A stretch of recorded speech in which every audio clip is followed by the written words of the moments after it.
ബോക്സിലേക്ക് എല്ലാവർക്കും സ്വാഗതം. അപ്പം ഞാനാണെങ്കിൽ ഇന്ന് കരിമ്പിൻ ജ്യൂസ് കുടിക്കാനായിട്ട് കടയിലോട്ട് വന്നതാണ്. ഇവിടെ ജ്യൂസാണ്, കരിമ്പിൻ ജ്യൂസൊക്കെ കൊടുക്കുന്നുണ്ട്. അങ്ങനെ ആ ജ്യൂസ് കുടിക്കുന്ന ടിപ്പി ഇവിടെ കേട്ടിട്ട് വന്നതാണ്.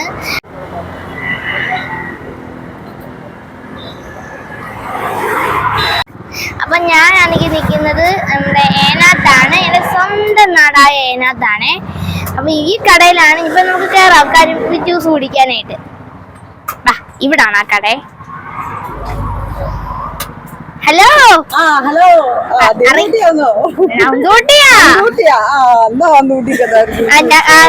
കരിമ്പിൻ ജ്യൂസ് ഒക്കെ കേട്ടോ. നമുക്ക് ഈ വീടുകളൊക്കെ ഇഷ്ടം പറയുമ്പോൾ ചെത്തി തിന്നെ ഞാനും തിന്നിട്ടുണ്ട് കേട്ടോ. കരിമ്പിൻ ജ്യൂസിന് കരിമ്പ് തിന്നിട്ടുണ്ട്. പിന്നെ ഇന്ന് ജ്യൂസായിട്ട് കുടിക്കാം. അപ്പൊ ഞാൻ ജ്യൂസൊക്കെ ഒന്ന് ഇരുന്ന് കുടിക്കട്ടെ. എന്റെ ദേഹം മൊത്തം ഇന്നാവുമല്ലോ. ഇവിടെ ഇരുന്നിട്ട് എല്ലാം പോവാ. ഇനിങ്ങനെ എടുക്കട്ടെ.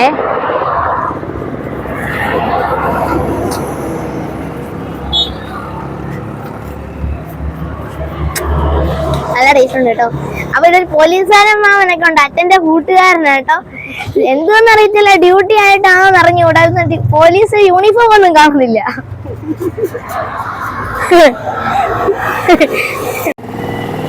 കൂടുതൽ ഇരട്ടപ്പേരുള്ളവരാ അറിയല്ലേന്ന് പറയുന്നത്. ഇങ്ങനെയുള്ളവരൊക്കെയാണോ പോലീസ് മാമനൊക്കെയാന്ന് പറയും. പേരൊക്കെ അറിയണ്ടേ? പിന്നെ പോലീസുകാരൊക്കെ ആയിട്ട് ചിരിക്കുന്ന സ്റ്റേഷനെ ചോദിക്കുമ്പോ ഇന്ന ആളാന്നൊക്കെ പറയണ്ടായോ? അപ്പൊ അടിപൊളി ജ്യൂസ് ഒക്കെ ആയിരുന്നു കേട്ടോ. എനിക്ക് ഇഷ്ടപ്പെട്ടു, നല്ല ഇതായിരുന്നു കേട്ടോ. ഞാൻ ഇനിയും വരുമല്ലോ, ഇനി ഇവിടെ വരും. നല്ല ഇതായിരുന്നു. ചേച്ചിയുടെ പേരോടൊന്ന് പറഞ്ഞേക്ക്. അത് എനിക്കറിയത്തില്ല എന്നുണ്ടല്ലോ, നമ്മുടെ ഫ്രണ്ട്സ് ഒക്കെ അവരുമായിട്ട് അറിയണ്ടേ. അങ്ങനെ ഒരു രീതിയിൽ നമ്മളൊരു ചോദ്യം, ആ പേരൊക്കെ അവൾ അറിഞ്ഞിരിക്കണമല്ലോ. അപ്പൊ ഈ കടയിൽ ഇനി വരുമ്പോ കടയ്ക്ക് പേരൊക്കെ വെക്കണം കേട്ടോ. എന്നാലും നമുക്ക് ആ കടയ്ക്ക് പേരൊക്കെ വെക്കുമ്പോ ആൾക്കാർ ഇനി ഇവിടെ വരണം. ഞാൻ ഇനിയും വരുമ്പോ ഇവിടെ തിരക്ക് കൂടണം. അതായിരിക്കണം ഈ കടയുടെ രീതി. അപ്പൊ ഫ്രണ്ട്സ്, നിങ്ങൾക്ക് വേണമെങ്കിൽ ഇവിടെ വരാം. ഈ കട ഈ നമ്മുടെ പാലത്തിനിപ്പുറം കഴിഞ്ഞ് ഇങ്ങോട്ട് വരുന്ന കടയാണ് കേട്ടോ. അപ്പൊ ഞാനാണെങ്കിൽ പെട്ടെന്ന് പ്രതീക്ഷിക്കാതെ വന്നതാണ് ഈ കടയിൽ. അപ്പൊ അച്ഛൻ ചോദിച്ചു, നിനക്ക് കരിമ്പിൻ ജ്യൂസ് വേണമെന്ന് പറഞ്ഞു. അപ്പൊ ഞാൻ പറഞ്ഞു എനിക്ക് വേണം. നീ കുടിച്ചിട്ടുണ്ടോ? ഞാൻ പറഞ്ഞില്ല, കുടിച്ചിട്ടില്ല, അല്ലാതെ കരിമ്പ് കഴിച്ചിട്ടുണ്ടെന്ന് പറഞ്ഞു. അതെ കാര്യം നമ്മുടെ ഇവിടെ ഉണ്ട് എന്ന് കുടിക്കാന്ന് പറഞ്ഞപ്പോ ഞാൻ ഇങ്ങോട്ട് വന്നു. അപ്പൊ നല്ല ടേസ്റ്റി ആയിട്ട് വന്നു, നല്ലായിരുന്നു.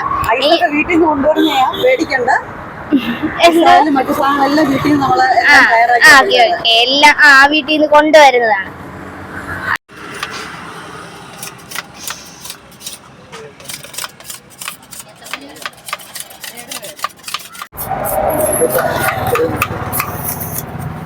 അപ്പം കരിമ്പ് ചുരണ്ടുവാണ് കേട്ടോ. നല്ല വൃത്തിയോടാണ് ചുരണ്ടെന്ന്. ഇത് ചുരണ്ടി എടുത്താൽ നമ്മൾ ജ്യൂസായിട്ട് ഒടിച്ച് കുടിക്കുകയൊക്കെ ചെയ്യും. നല്ല ടേസ്റ്റ് ആണ്. പിന്നെ ഐസ് ഒരു കടകളിൽ നിന്ന് എടുത്തോണ്ട് വരുമല്ല, വീട്ടിൽ നിന്ന് തന്നെ ഐസ് തയ്യാറാക്കി ഇവിടെ കൊണ്ടുവരുവാണേ.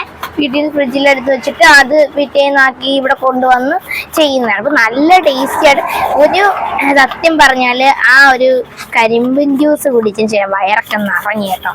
നല്ല ടേസ്റ്റ് ആയിരുന്നു. അതുകൂടി ഞാൻ എടുത്ത് പറഞ്ഞേക്കണേ. അതൊക്കെ ചെയ്തിട്ട് ഇത് ചരണ്ടിയിട്ട് അന്നേരം ഇതാക്കി വെക്കുമോ, അതോ അന്നേരം തന്നെ എടുത്ത് വയ്ക്കും? നല്ല ഇതായിട്ട് വരുന്നുണ്ട്. ഇതിന്റെ ഈ തൊലിയെല്ലാം കൂടെ ഇളകി ഇങ്ങനെ വരുമ്പോഴെല്ലാം. അപ്പൊ ഇവിടെ ലൊക്കേഷൻ വരുന്നത് നമ്മുടെ ഈ ഏനാത്ത് പാലത്തിന്റെയും പെട്രോൾ പമ്പിന്റെ ഇടയ്ക്ക് വരും ഈ കട കേട്ടോ. അപ്പൊ എല്ലാരും വന്ന് ഇവിടുത്തെ ജ്യൂസൊക്കെ ഒന്ന് കുടിച്ചിട്ട് അഭിപ്രായം കമന്റ് ബോക്സിൽ അറിയിക്കുക. എന്നിട്ട് ഞാൻ ഇതിന്റെ നിങ്ങൾക്ക് അറിയിക്കുന്നതാണ്. പിന്നെ കൂടാതെ നന്ദൂട്ടി ആയിട്സ് ആൻഡ് വ്ലോഗ്സ് സബ്സ്ക്രൈബ് ചെയ്യാനും മറക്കണ്ട, സപ്പോർട്ട് ചെയ്യാനും മറക്കണ്ട. ഓക്കെ, അപ്പൊ ഇന്നത്തെ വീഡിയോ ഇത്രേ ഉള്ളൂ. Tata bye bye, see U.